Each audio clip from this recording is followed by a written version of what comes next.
দেখে মনে হবে পরিত্যক্ত বৈদ্যুতিক তারের সাথে জীবন্ত বাঁশ জড়িয়ে আছে। বাস্তবে দেখাটা ভুল। এটা কোনো পরিত্যক্ত তার নয়। Northern Electricity Supply Company PLC নেস্কোর বৈদ্যুতিক তার।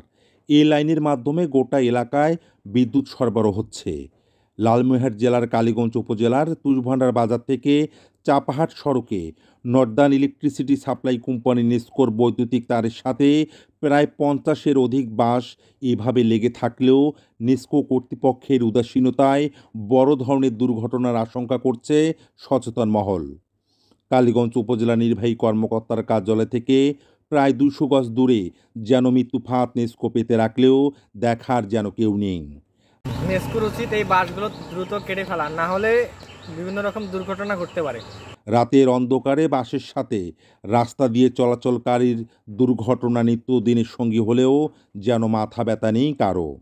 মাসের পর মাস বাসগুলো রাস্তায় এবং বৈদ্যুতিক তারের সাথে ঝুলে থাকলেও সংশ্লিষ্ট কেউ দেখেও না দেখার ভান করছে।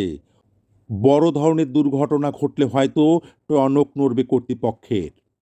এ ব্যাপারে বিক্রয় ও বিতরণ বিভাগের নির্বাহী প্রকৌশলী মোহাম্মদ ইফতেখারুল ইসলামের সাথে যোগাযোগ করা সম্ভব হয়নি। এ কে এম কায়সরুল আলম,